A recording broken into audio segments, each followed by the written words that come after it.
जी, अस्सलाम वालेकुम। डॉक्टर अमजद चीमा आपकी खिदमत में हाज़िर है, आज नई वीडियो के साथ। नाज़रीन, पाकिस्तान तहरीक-ए-इंसाफ का जो नौजवान तबका है, जो यूथ है, वो एहसासा हुआ करती है। इमरान खान ने कई दफ़ा बल्कि बारहा यूथ को प्रमोट किया और यूथ के हवाले से कई दफ़ा उनकी वीडियोज़ सामने आ चुकी हैं कि पाकिस्तान तहरीक-ए-इंसाफ की जो यूथ है, उसने पाकिस्तान तहरीक-ए-इंसाफ को बहुत ज़्यादा प्रमोट किया है, बहुत ज़्यादा उठाया है, बहुत ज़्यादा वर्किंग की है। हालिया देख लें, हालिया जो डी चौक के अंदर जो इज्तिमा हुआ है, डी चौक के अंदर जो काफ़िले गए हैं, उसके अंदर यूथ ने बहुत ज़्यादा अहम किरदार अदा किया है। तो आज हम यूथ के हवाले से बात करेंगे क्योंकि पाकिस्तान तहरीक-ए-इंसाफ फैसलाबाद की जो यूथ है, उनके जो सदर थे वो छोड़ गए हैं और इस हवाले से अभी यूथ का चुनाव करना अभी बाकी है।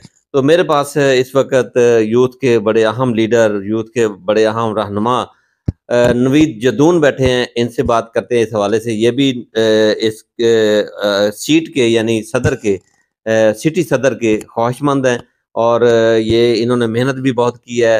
अगर हम देखा देखा जाए कि 9 मई के हवाले से, उसके बाद जितनी भी काविशें इन्होंने की हैं, हर इज्तिमा के अंदर ये शामिल होते रहे हैं और वो कोई ऐसा इवेंट नहीं इन्होंने छोड़ा, जो पाकिस्तान तहरीक-ए-इंसाफ के हवाले से किया गया है। इमरान खान की रिहाई के हवाले से किया है, इन्होंने कोई इवेंट नहीं छोड़ा। तो मैं खुश-आमदीद करता हूँ नवीद। जी, बिस्मिल्लाहिर्रहमानिर्रहीम। मैं शुक्रिया अदा करता हूँ डॉक्टर अमजद साहब का कि आपने अपना कीमती वक़्त निकाल के और हमारे पास बुलाया हमें अपने पास। अच्छा तो अच्छा, ये मैं सबसे पहले आपको ये यूथ का आपको कैसे ख़्याल आया? यूथ का सदर बनने के लिए सिटी फैसलाबाद का कैसे ख़्याल आया आपको? जी, डॉक्टर साहब देखें, मैं आपको बताता चलूँ, ये जब हमारा नॉर्थ रीजन था, पिंडी और यहाँ से पिंडी के साथ वो था, इकट्ठे थे, तब मैं नॉर्थ का डिप्टी इन्फॉर्मेशन सेक्रेटरी रहा उस टाइम का, यूथ का। यूथ का। तो मेरे ऑलरेडी उस टाइम भी कोई 6 महीने हमारी तंज़ीम रही है, तो उसमें भी मैंने काम किया है। उससे पहले मैं अपने सीसी का रहा हूँ, फिर जब ये टाउनों के आए मामला तो उसमें भी रहा हूँ। फिर हमारे कुछ इख्तिलाफ़ात सियासी थे, जो मुतालबात हमारे जो मताए थे उनके जायज़ थे और हमारे जो ऊपर बैठे थे वो उनको जो है एक्सेप्ट नहीं कर रहे थे, तो इस वजह से मैंने यूथ का जो रास्ता मतलब यूथ विंग से अलहदा किया है, फिर मैं चला गया मॉनिटरिंग में। हमने फिर मॉनिटरिंग में भी काम किया है। खान साहब जब हमारी गवर्नमेंट आई तो उन्होंने कहा जी आप एफबीआर के लिए आगाही प्रोग्राम करें। हमने उनके हवाले से सेमिनार किए। आज तक यूथ की किसी भी जितनी भी बॉडियाँ लगी है, मेरे ख़्याल से किसी ने नहीं किया। फिर उन्होंने कहा जी आप अमेज़न के ऊपर सेमिनार करें, हमने वो भी करवाए। फिर उन्होंने कहा जी आप नौजवान प्रोग्राम करें, वो भी हमने करवाए। फिर हमारा जब भी नोटिफ़िकेशन हुआ है अल्हम्दुलिल्लाह हमने एक बड़े इज्तिमा की शक्ल में, जलसे की शक्ल में वो हमने अपने वो नोटिफ़िकेशन सेरेमनी जो है वो की है। अब मैं किसी के ऊपर तनकीद नहीं कर रहा हूँ, लेकिन आप देखें ये ज़्यादातर हमारा जो ये मामला है ना 2-3 महीने के लिए चलता है। फिर उसके बाद जो है वो डिसॉल्व हो जाती है, तो वो खामोश हो जाते हैं। अच्छा ये बताएँ, अभी जो छोड़ गए हैं, मैं नाम नहीं लेता, किसी का भी नाम नहीं लेना, जो इस सदारत को छोड़ गए हैं यानी सिटी फैसलाबाद की सदारत को छोड़ गए हैं, वो उन्होंने क्यों छोड़ा? क्या वजह बनी? वो बड़े पुराने बंदे थे यहाँ यूथ के हवाले से। जी, मैं उस तरफ भी आने लगा हूँ चूँकि ये 9 मई का एक वक़ूआ बनाया गया। इनको एक ऐसे रंग दिए उन्होंने कि जी किसी तरह ये जो पॉपुलर पार्टी है ये डिसॉल्व हो जाए और ये कमज़ोर हो जाए। तो उन गर्मियों में मैं अंदर था। उस टाइम मेरी एक दफ़ा जो है पहले उन्होंने मेरी 3 एमपीओ में मुझे अरेस्ट किया है। फिर उसके बाद जब वो लाहौर हाई कोर्ट से हमने वो डिस्चार्ज हो गया तो हम जैसे ही हमारी रिहाई हो रही थी तो मैं वहाँ से बाहर निकल रहा था तो उन्होंने हमें दोबारा अरेस्ट किया है। फिर उनके बाद हमें सेलों में लेके गए और बकाया हमें वो स्टाम्प देते थे। मैं अभी भी हमारे कुछ दोस्त ऐसे हैं, मैं उनका नाम नहीं लेना चाहता, जो रीजन में लगे हैं। मेरे सामने उन्होंने कहा है इस बात का मैं बैठे-बैठाए गवाह हूँ कि उन्होंने अपने स्टाम्प भी दिए हैं और उनका तो नाम लें, उनका तो नाम लें। नहीं, उनका नाम बनता है। वो आपने पहले कहा जी नाम ना लेना, इसलिए अभी हमने ना पर्दा रखा है। नहीं, उनका नाम लें। मैं यूथ के हवाले से आता हूं, क्योंकि वर्कर को, आने वाले वर्कर को सबको पता होना चाहिए। अच्छा। क्योंकि जो पार्टी को छोड़ गया है, पार्टी को बुरे वक्त में छोड़ा है, वो तो पार्टी का दोबारा सासा नहीं मान सकता, इसलिए मैं कह रहा हूँ। मैं बताता हूँ चीमा साहब, वो खुद वक्त के साथ जाहिर हो जाएंगे, क्योंकि वो जब पहले कह चुके होते हैं ना कि जी हम रहे नहीं ना, हमारा कोई लेना देना, मैं तो फलाने के साथ था या ये, तो वो रिकॉर्डेड है। जी जी, क्योंकि हमने ये जितने स्टेटमेंटें दी है ना जी, वो हमारे ऑन रिकॉर्डेड है। अभी ये 8 तारीख के बाद हमारी ट्रायल शुरू हो गई है। जी जी, तो फैसले होंगे, उनकी मुसद्दका नकलें निकल आएंगी जी जी, कि किन का क्या बयान था और किन का क्या बयान था। मैं इसलिए आपको कह रहा हूँ, मैं बात आपको टोक रहा हूँ। मैंने इसलिए कहा कि जब सदर अलवी यहाँ पर आए थे ना, ये बार काउंसिल के अंदर, तो वो मिलने आए थे पाकिस्तान तहरीक इंसाफ के उस हवाले से, 9 मई के हवाले से, जो जख्मी थे, जो अंदर रहे हैं, उनकी ड्यूटी लगाई थी खान साहब ने ना। तो वो बहुत सारे लोग वहां पर ऐसे आ गए, सबसे फ्रंट पे आ गए, जो लिख कर दे के आए थे कि हमारा पीटीए के साथ कोई ताल्लुक नहीं है। जो ओरिजिनल बंदे थे, जिन्होंने आप जैसे लोगों ने यानी हम जैसे कहते हैं पी काटी है जेल के अंदर, वो उनको पीछे धकेल दिया गया। ये मैंने अपनी आंखों से देखा। जी डॉक्टर साहब, गुजारिश ये है कि मेरे साथ अभी भी जो है ना बाजी हलीमा का राब्ता है, और डॉक्टर आरिफ अलवी साहब को मेरा कांटेक्ट उन्होंने ही दिया था। ये 30 मई की बात है कि मुझे जब उनका पीए खिज़र उनकी कॉल आई और उनका मैसेज आया, मुझे उन्होंने कहा जी कि आप ना हमारी मुलाकात जो है वो उनसे करवाएं, उनके घरों में जो अभी अंदर अरेस्ट है। तो मैंने उनको कहा नहीं जी, हम सिर्फ उनसे नहीं मिलेंगे, हमारे कुछ दोस्त ऐसे भी हैं जो 9 महीने रह के हैं, कुछ 3 महीने रह के हैं। अगर मिलना है तो हमने सबके साथ मुलाकात करनी है। जी जी, अगर ऐसे नहीं करना है और आपके पास टाइम नहीं है, तो आया फिर मैं आपके साथ जो है ना आपको डेटा दूंगा, बल्कि डेटा दे देता हूँ, आप फिर किसी और को साथ ले लें। तो काम बिल्कुल वैसे ही हो गया जैसे हमारी पार्टी में बाकी पार्टियों का तो मुझे पता ही नहीं, क्योंकि मेरी शुरुआत जो है, नर्सरी मेरी जो है वो पीटीआई है, और आगे इंशाल्लाह ताला जो इख्तिताम है वो भी यही होगी। तो जिस तरह हमारे पार्टी में रिवाज है, पैराशूटर आ जाते हैं, तो ऐसे उन्होंने वो हाईजैक वाला काम शुरू किया। लेकिन मेरी एक आदत है कि मैं अगले के मुंह पे बात करता हूँ, जो मर्जी हो, क्योंकि ये हमारे लीडर ने हमें सिखाया है, और इस मामले में हमें कई बार कहा गया। अब जो ये तंजीम लग रही थी, मुझे उन्होंने कहा कि जी आप आ जाएं, रीजन में आ जाएं, इधर आ जाएं, लेकिन आपका मिसाल ऐसा ही है जैसे कोई आग का गोला, आप जब चाहे तो जी किसी भी बात कर लेते हैं। तो मेरी ये अगर बात गलत है तो मैं कहता हूँ जी उनको भी ऐसे करना चाहिए, ताकि ये जो पैराशूटर आ रहे हैं और जैसे ये लोग छोड़ के गए हैं वो दोबारा एडजस्ट हो गए, तो कम से कम ऐसे लोगों से हमारा खात्मा हो सकता है। मैं आपकी सवाल की तरफ आ रहा हूँ। आप कह रहे थे जी कुछ दोस्त ऐसे आ गए थे कि जी जो छोड़ के गए थे, वो ये जो हमारे ऐसे दोस्त है ना, ये उनकी मेहरबानियों से आते हैं। जी जी, वो देखते जी ये मेरे बरादरी है, ये मेरा कार खास है, और ये मेरा जो है हम सफर है, ये मेरा इन्वेस्टर है। तो ये ऐसे इन दोस्तों की वजह से वैसे ये इस वक्त पार्टी को सबसे ज्यादा नुकसान ऐसे ही लोगों ने दिया है, ऐसे ही लोगों की वजह से हुआ है, जिसकी वजह से बाकी जो वर्कर हैं उनके मोराल डाउन होते हैं, वो भी पीछे हटने पे मजबूर हो जाते हैं। इक्का दुक्का लोग जो ये काम करते हैं, लेकिन बाकी के जो हमारे वर्कर हैं उनका मोराल डाउन हो जाता है। तो आप अगर सदर बन जाते हैं तो आप इस मोराल को कैसे बुलंद करेंगे? डॉक्टर साहब, आपने बहुत अच्छा सवाल किया है। देखो जी, मुंह ज़बानी तो सब लोग कहते हैं जी कि चूंकि हम सियासी है, तो फिर जाहिर बात है हमने सियासी बात करनी है। हम सियासी बात नहीं, फिजिकली काम हम अपना आपको बताएंगे। देखो जी, हम यूथ में रहे हैं तो अल्हम्दुलिल्लाह जो काम हमने किए मैंने आपको गिनवाया है। हमने नौजवान प्रोग्राम किए, आज तक जितने भी टीमें लगी है यूथ के, किसी ने किया? अमेजोन के ऊपर हमने सेमिनार किए, किसी ने किया? नहीं किया जी। FBR का खान साहब ने कहा था जी, वो हमने किया है।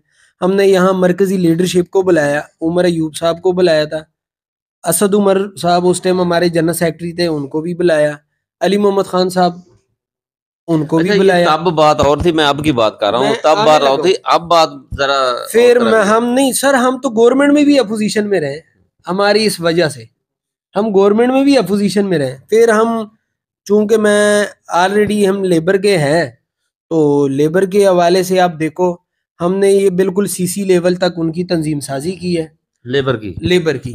और हमारी वुमेन भी बकायदा हर जगह नजर आती थी लाल झंडे के साथ। जी जी हमारे जो कई खवातीन थे, उन्होंने उनसे भी इतराज किया कि जी आपने ये क्या लाल झंडे उठाए और ये किया है। लेकिन हमें, और कैंपेन के दौरान हम हर एमपीए हर एमएनए के हलके में गए अपनी पूरी टीम के साथ।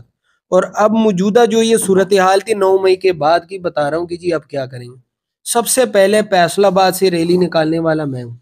समंदरी रोड से हमने वो रैली निकाली थी 25 तारीख को।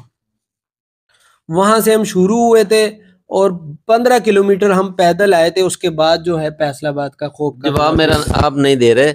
मैं ये पूछ रहा हूँ कि आप सदर बन जाते हैं, बन गया समझे, तो जिस तरह पहले सदर गए हैं वो भी जाहिर है प्रेशर पड़ा वो गए, तो अब नौजवानों का मुराल आप कैसे बुलंद करेंगे? मैं ये पूछ रहा हूँ। मैंने आपको बात वही दी, लेकिन शायद मैं ना उनको जरा खोल के बता जी देता हूँ। जी मेरा मकसद ये था बात करने का जी कि हमने पहले भी जो काम किया वो किसी से छुपे नहीं है।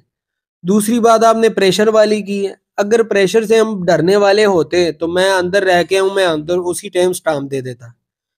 फिर उसके बाद मैंने 21 लीडरशिप की जमानतें दी है, मचलके दिए, खुद भी तरीके भुगत रहा हूँ और मचलके भी दिए, जमानतें में दी हैं। जमानतें भी दी है। 12 एफआईआर मेरे ऊपर नामजद है। मैं आज वो उनकी कापियां लेके नहीं आया हूँ, वो आपको दिखा दूंगा नहीं जब मुझे कहो। पता है, ठीक है, जरूरत नहीं है, मुझे रुकी पता है। चुपी नहीं है। जैसे मैं ईद से एक दिन पहले बाहर निकला हूँ, ईद के 4 दिन बाद खान साहब की कॉल आई थी कि जी आप कुरान मजीद की जो तौहीन हुई थी उस हवाले से जिला कौंसिल चौक में मैं फिर खड़ा था। उस टाइम भी मेरे ऊपर 2 एफआईआर थी, उनका नाम मुझे याद है, 1237 और 1236 एफआईआर। उसमें मैंने जमानत भी नहीं की। तो इंशाल्लाह ताला अगर पार्टी ने चाहा और पार्टी ने मुझे उस काबिल समझा और मुझे ये जिम्मेदारी दी गई, तो मैं इंशाल्लाह ताला जैसे पहले काम किया था और जो नौजवानों का काम है वो इंशाल्लाह ताला हम दोबारा करके दिखाएंगे। और फैसलाबाद ये दोबारा उनको दिखाएंगे अपोजिशन वाले को जी कि ये पीटीआई का गढ़ था और पीटीआई का गढ़ है और पीटीआई का गढ़ रहेगा इंशाल्लाह ताला। अच्छा ये बताएं कि अब अभी आपने लेबर में भी काम कर रहे हैं, वो आपका काम मिसाली है, ये इसमें कोई शक नहीं है, लेकिन लेबर और यूथ यूथ का जरा टफ काम नहीं है? जी मैं देखो, अगर यहाँ मुझसे ये हकीकत ले ही जाए ना, तो हमने तो यूथ का काम लेबर में भी किया है, क्योंकि हमारे पास ज्यादातर नौजवान थे। वो काम हम करते होते थे, शो वहाँ यूथ होती थी। सही सही सही। देखो ना, तो यानी आप मैं इसलिए ये बताता हूँ, काम नहीं कर। नहीं मैं आपको बताता हूँ काम। जब इससे पहले इलेक्शन नहीं हुए, पूरे फैसलाबाद के हर हलके के एमएनए एमपीए के पर्दन पर्दन आप चले जाएं, उन्होंने बकायदा जो हमारा डिस्ट्रिक्ट प्रेसिडेंट था जाहिद गनी चीमा साहब और मुझे खुद फोन करते थे, यार अपने दोस्तों को ले आए और हमारी रैलियों में आ जाए। हमने ये नहीं देखा कि जी मेरी ये हल्का पीपी 115 है या मेरा हल्का एन 102 है। मैं और मेरे साथ जो मेरे दोस्त थे टीम, हम हर हलके में गए। तो मैं कहता हूँ जी मेरे लिए ये नया काम नहीं है, क्योंकि मैंने शुरुआत यूथ से की थी। उस टाइम मेरी जो मरकजी क़यादत थी उनके साथ मेरी नहीं बनी, तो इस वजह से मैं फिर वो मनीटंग में रहा। फिर उसके बाद मेरे दोस्त जो इधर आ गए, मुझे लगा जी हमारी गवर्नमेंट है, हमारा जो हल्का है वो मिडिल क्लास का है, तो हम मैं हमारा मकसद ये है कि हम लोगों को काम आ जाए, भलाई के काम आ जाए। अच्छा ये बताएं कि अभी मैंने तो आपको सदर बना दिया है, मेरी तरफ से आप सदर हैं, ठीक है? तो क्या आप जो पहली फॉर्मेशन बनी हुई है, मतलब जनरल सेक्रेटरी हैं, फाइनेंस सेक्रेटरी वो बने हुए हैं, उनसे आपकी कोऑर्डिनेशन चलेगी? जी डॉक्टर साहब, हमारे तो हर वर्कर के साथ चलते हैं और वो फिर वर्कर है बिल्कुल। उन्होंने इस मौजूदा मुश्किल वक़्त में एक तंजीम साज़ी की है और मसाली की है। इतना शार्ट टाइम में उनको टाइम मिला है और जिस तरह उन्होंने पूरे फैसलाबाद में तंजीम साज़ी की है वो बिल्कुल काबिल तारीफ़ है।